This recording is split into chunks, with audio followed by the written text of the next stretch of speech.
नमस्ते। आज हम बीए फर्स्ट ईयर में फिजिकल ज्योग्राफी के अंतर्गत पवन के द्वारा निर्मित अपरदनात्मक स्थलाकृतियों के बारे में चर्चा करेंगे। जैसा कि हमने पिछले लेक्चर में देखा, पवन अपवाहन, अपघर्षण तथा सन्निघर्षण की क्रिया के द्वारा विभिन्न स्थल रूपों का निर्माण करती है। पवन अपनी इन क्रियाओं के द्वारा अपरदनात्मक तथा निक्षेपणात्मक स्थलाकृतियों का निर्माण करती है। तो आज हम पवन के द्वारा निर्मित जो स्थलाकृतियां हैं उनमें से अपरदनात्मक स्थल रूपों के बारे में देखने वाले हैं। इसमें हम सबसे पहले बात करेंगे अपवाहन बेसिन या जिसे कहा जाता है वातगर्त। वातगर्त का जो निर्माण है यह उस समय होता है जब शुष्क प्रदेशों में सतह के ऊपर असंगठित तथा कोमल चट्टानें पाई जाती है और पवन क्या करती है कि अपनी अपवाहन की क्रिया के द्वारा, जिसे कि उड़ाव की क्रिया भी कहते हैं, इस क्रिया के द्वारा पवन असंगठित चट्टानों वाली जो शेल है उसके ढीले कणों को अपने साथ उड़ा करके ले जाती है।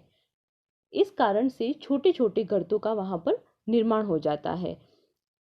तो अपवाहन बेसिन का निर्माण जो है यह उस समय होता है जब सतह के ऊपर असंगठित और कोमल चट्टानें पाई जाती है। इसमें से पवन अपने साथ असंगठित चट्टानों के ढीले कणों को उड़ा करके ले जाती है और इस तरह से छोटे छोटे गर्तों का वहां पर निर्माण होता है। पवन के द्वारा जब असंगठित और ढीले कण उड़ा करके ले जाए जाते हैं तो इस तरह से जो निर्मित गर्त है उन्हीं को कहा जाता है अपवाहन बेसिन। अब ये जो अपवाहन बेसिन है, इन अपवाहन बेसिनों का या इन गर्तों का निर्माण क्योंकि पवन ने किया है, इसलिए इन्हें कहा जाता है पवन गर्त या वात गर्त। क्योंकि इनका निर्माण किसने किया है? पवन ने, इसलिए इन्हें पवन गर्त या वात गर्त कहते हैं। ब्लो आउट इन्हें कहा जाता है। अपवाहन बेसिनों का जो आकार है यह तश्तरी नुमा होता है। संयुक्त राज्य अमेरिका के ग्रेट प्लेन्स में जो छोटे आकार वाली अपवाहन बेसिन पाई जाती है इसे कहा जाता है बफेलो वालोस, और मंगोलिया में बड़े आकार वाली बेसिनों को कहा जाता है पांग कियांग। नेक्स्ट है इंसेलबर्ग। इंसेलबर्ग का निर्माण शुष्क प्रदेशों में अपक्षय तथा अपर्दन के कारण उस समय होता है जब कोमल शेल तो आसानी से पवन की क्रिया के द्वारा प्रभावित हो जाती है तथा उसका आसानी से कटाव हो जाता है, लेकिन जो कठोर चट्टानें हैं इसके अवशेष के रूप में भाग रह जाते हैं और ये पूरे क्षेत्र में बिखरे हुए रूप में जब बच जाते हैं तो इस तरह से जो टीले पाए जाते हैं या इस तरह के जो टापू होते हैं इन्हें कहा जाता है इंसेलबर्ग। नेक्स्ट है छत्रकशिला या मशरूम रॉक। शुष्क प्रदेशों में या मरुस्थलीय भागों में जब कठोर चट्टान जो है यह कोमल चट्टान के ऊपर एक आवरण के रूप में पाई जाती है, मतलब ऊपरी भाग में तो कठोर चट्टान तथा इसके निचले भाग में जब कोमल चट्टान लंबवत रूप में मिलती है तो पवन जो है यह इस चट्टान पर अपघर्षण का कार्य करती है और इसी तरह से अपघर्षण का कार्य करने से छत्रकशिला का निर्माण होता है। तो आइए अब हम देखते हैं कि छत्रकशिला कैसे बनती है। पवन के साथ कुछ रेत के कण या चट्टानों के कण साथ में चलते हैं तो वो जब मार्ग में आने वाली चट्टानों पर प्रहार करते हैं तो लगातार उन चट्टानों का कटाव होता रहता है। तो जब तीव्र वेग से आने वाली जो पवन है इसके साथ लाए गए रेत के कण या धूल कण चट्टान के निचले भाग में अत्यधिक मात्रा में अपघर्षण करते हैं और निचले भाग का अत्यधिक मात्रा में कटाव करने लगते हैं, क्योंकि जो निचला भाग है वह कोमल शेल का बना हुआ होता है। इस प्रकार से कटाव होने के कारण लगातार मार्ग में पड़ने वाली उस चट्टान का आधार कम होता जाता है, आधार जो है उसका कटाव होने लगता है। लेकिन क्योंकि ऊपरी भाग कठोर चट्टान का बना हुआ है इसलिए ऊपरी भाग अपघर्षण की क्रिया से अप्रभावित रहता है, अर्थात ऊपरी भाग का अपर्दन नहीं हो पाता है। अब जो चट्टान का निचला भाग है, क्योंकि ये कोमल शैल से निर्मित है, तो पवन इस भाग का चारों तरफ से प्रहार करती है और ये जो भाग है ये अत्यधिक कट करके पतला हो जाता है। लेकिन ऊपरी भाग जो है यह कठोर आवरण से निर्मित होने के कारण, कठोर चट्टानों से निर्मित होने के कारण अप्रभावित रहता है। इस पर पवन का जो अपकर्षण का कार्य है यह इतना नहीं हो पाता है, इसलिए ऊपरी भाग का विस्तार अधिक होता है, जबकि निचले भाग जो है इसका विस्तार धीरे धीरे कम होने लगता है, यह पतला होता जाता है। तो इस तरह से एक छतरी नुमा स्थल रूप का निर्माण होता है, इसे ही कहा जाता है छत्रक शिला। जैसा कि आप इस डायग्राम में देख सकते हैं, आधार जो है इस डायग्राम में चट्टान का वो पतला है, जबकि इसका ऊपरी जो भाग है यह विस्तृत है, क्योंकि ऊपरी भाग जो है यह कठोर शैल से निर्मित है, जिस कारण से ये भाग पवन के अपकर्षण के क्रिया के द्वारा अप्रभावित रह गया। जबकि जो ये निचला भाग है ये कोमल चट्टान से निर्मित है। अब क्योंकि ये कोमल चट्टान से निर्मित है, इसलिए पवन के द्वारा इस भाग पर अपघर्षण अधिक प्रभावित रहा और इस भाग का लगातार कटाव होता गया। तो इस तरह से निचले वाला भाग लगातार घिस कर के पतला हो जाता है, जबकि ऊपरी भाग बिल्कुल उसी तरह से रहता है। तो हमें जिस तरह की स्थलाकृति दिखाई देती है अंत में वह होती है एक छतरी नुमा स्थलाकृति, जिसे कहा जाता है छत्रक शिला। इस छत्रक शिला को पेडेस्टल शेल भी कहते हैं। नेक्स्ट है भूस्तंभ।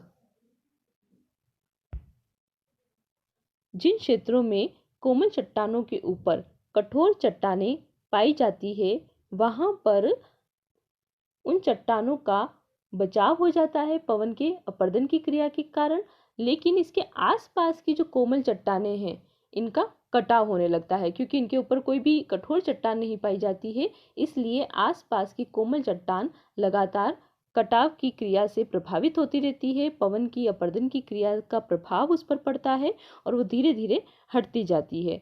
तो जो भूस्तंभ है यह शुष्क प्रदेशों में जहाँ पर असंगठित और कोमल चट्टानों के ऊपर कठोर चट्टानों का आवरण होता है, वहां पर इस आवरण के कारण नीचे स्थित जो कोमल चट्टान है उसका अपर्दन नहीं हो पाता है, क्योंकि ऊपर स्थित जो कठोर चट्टान है ये इसके नीचे स्थित कोमल चट्टानों का बचाव कर लेती है, उनको संरक्षित कर लेती है, जिस कारण से नीचे स्थित कोमल चट्टान का कटाव नहीं हो पाता है। लेकिन इन्हीं के पास में स्थित जो कोमल चट्टानें हैं जिनके ऊपर कोई भी कठोर चट्टान का आवरण नहीं पाया जाता है, उनका लगातार अपर्दन होता रहता है, जिस कारण से आसपास की जो कोमल चट्टानें हैं यह कट करके हटती जाती है और वे चट्टानें जिनके ऊपर कठोर शेल का आवरण पाया जाता है वे पवन की अपर्दन की क्रिया से बच जाती है। तो वो भाग एक पिलर के रूप में, स्तंभ के रूप में सतह पर दिखाई देते हैं। इन्हीं को कहा जाता है भूस्तंभ या अर्थ पिलर।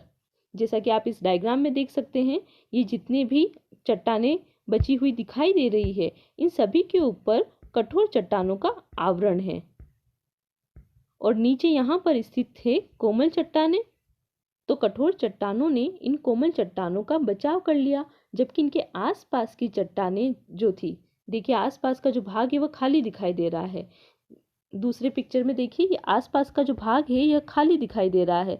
तो जो आसपास का भाग है वहां पर केवल कोमल चट्टानें ही थी, ऊपर कठोर चट्टान का आवरण नहीं था, तो उनका संरक्षण नहीं हो पाया और पवन आसपास की कोमल चट्टानों का अपर्दन करके उसे उस जगह से हटा दिया। तो इस तरह से जिन चट्टानों के ऊपर कठोर चट्टानों का आवरण पाया गया वे चट्टानें अपने स्थान पर यथावत बनी रहती है और इस तरह से जो स्थलाकृति हमें दिखाई देती है इसे ही कहा जाता है भूस्तंभ। नेक्स्ट है ज्यूजेन। ज्यूजेन का निर्माण मरुस्थलीय भागों में उस समय होता है जब कठोर तथा कोमल चट्टानों की परतें एक दूसरे के समानांतर क्षैतिज रूप में पाई जाती है। देखिए इस डायग्राम में ये ऊपरी जो आवरण है ये कठोर चट्टान का है, इसके बाद ये वाला भाग कोमल चट्टान का है और उसके बाद वापस से स्थिति आ जाती है कठोर चट्टान की। तो ज्यूजेन का निर्माण उस समय होता है जब कठोर तथा कोमल चट्टानों की परतें एक दूसरे के समानांतर क्षैतिज दिशा में होती है। अब इस समय क्या होता है कि अपक्षय की क्रिया के द्वारा या फिर वायु के अपर्दन के द्वारा जो कठोर चट्टान वाला भाग है इसमें छोटे छोटे छिद्रों का निर्माण हो जाता है और पवन अंदर प्रवेश करके कोमल चट्टानों के भाग को उड़ा करके ले जाती है। तो इस तरह से एक ढक्कनदार दवात का या इंक की बोतल की नुमा आकृति का निर्माण होता है। या आप देख सकते हैं इस डायग्राम में, इसी ही कहा जाता है ज्यूजेन। इसका ऊपरी भाग जो है यह कम चौड़ा होता है, जबकि निचला वाला भाग जो होता है वह अधिक चौड़ा होता है, अधिक विस्तृत होता है। तो इसे कहा जाता है ज्यूजेन। नेक्स्ट है यारडांग। जैसा कि अभी हमने देखा, ज्यूजेन का निर्माण उस समय होता है जब मरुस्थलीय भागों में कठोर तथा कोमल चट्टानें जो हैं यह एक दूसरे के समानांतर क्षैतिज रूप में पाई जाती है। यारडांग में इन चट्टानों की संरचना बिल्कुल विपरीत होती है। तो यारडांग की जो रचना है यह ज्यूजेन की विपरीत होती है। जब कोमल तथा कठोर चट्टानें जो हैं यह लंबवत रूप में एक दूसरे के समानांतर पाई जाती है, तब निर्माण होता है यारडांग का। अब इस समय पवन क्या करती है कि जो कोमल चट्टान वाला भाग है उसे उड़ा करके ले जाती है और कठोर चट्टान वाले जो भाग है यह अपनी जगह पर यथावत बने रहते हैं। तो कठोर चट्टानों वाले भागों के बीच में अगर कोमल चट्टानें पाई जाती है तो वो अपनी जगह से हट जाते हैं और कठोर चट्टान के भाग खड़े रह जाते हैं। इन शेलों के पार्श्व में पवन के द्वारा कटाव होने से नालियां बन जाती है। तो इस तरह के स्थल रूप को कहा जाता है यारडांग। नेक्स्ट है ड्राई कांटर। पथरीले मरुस्थलों में सतह पर जो शिलाखंड होते हैं उन शिलाखंडों पर पवन से अपर्दन के द्वारा खरोंच पड़ जाती है, जिस कारण से शिलाखंड या पत्थर के टुकड़ों पर तरह तरह की नक्काशी कर दी जाती है पवन के द्वारा। जब पवन कई दिशाओं से होकर के चलती है तो ये जो शिलाखंड है इनकी आकृति चतुष्फलक जैसी हो जाती है, जिसका एक फलक तो होता है भूपृष्ठ पर और बाकी के 3 जो फलक होते हैं यह बाहर की ओर होते हैं। इस प्रकार बाहर की ओर निकले हुए 3 फलक वाले टुकड़ों को ही कहा जाता है ड्राई कांटर या त्रिकोणाकार कंकड़। नेक्स्ट है जालक या जालीदार शिला। मरुस्थलीय भागों में जालीदार शिला का निर्माण उस समय होता है जब पवन के सामने ऐसी चट्टानें आती है जिनके विभिन्न भागों में कठोरता में भिन्नता पाई जाती है। अब इस समय क्या होता है कि पवन रेत के कणों की सहायता से अपकर्षण का कार्य करती है और चट्टानों के कोमल भागों को अपर्दित करके अपने साथ उड़ा करके ले जाती है, लेकिन उन चट्टानों के कठोर भाग अपने ही स्थान पर स्थिर रहते हैं। इस प्रकार जो अपर्दन होता है उस अपर्दन के कारण चट्टानों में जाली का निर्माण हो जाता है। जो शेल है, शेल के भाग में जाली का निर्माण हो जाता है। इस तरह की शेल को कहा जाता है जालीदार शेल या जालक शेल। इसे अहिष्मक जालक भी कहते हैं। नेक्स्ट है पुल तथा खिड़की।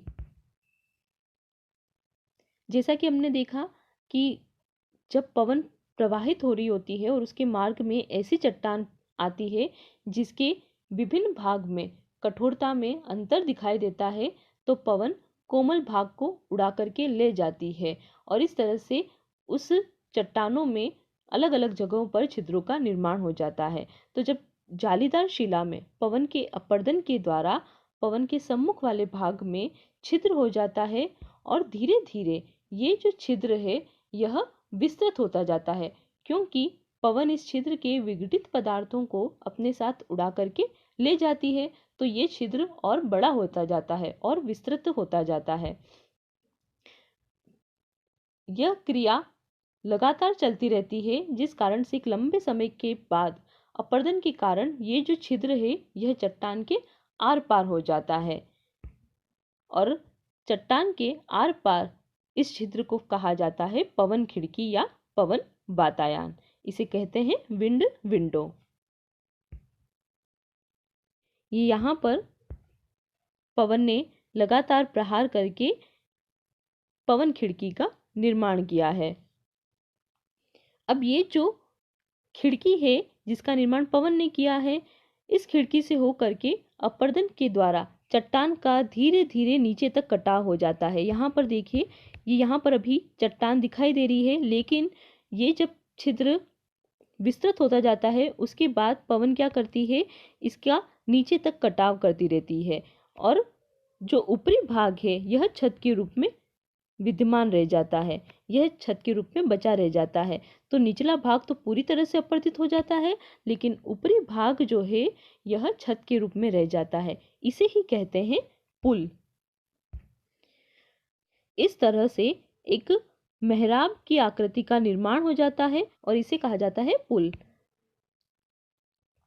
अब हम नेक्स्ट पिक्चर देखते हैं। इसमें देखिए, ये यहाँ पर पवन ने नीचे तक कटाव कर दिया है और इस तरह से एक पुल का निर्माण हुआ है।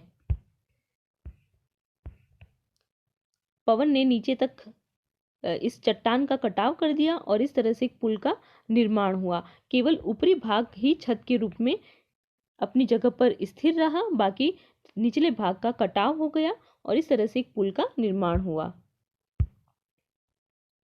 धन्यवाद।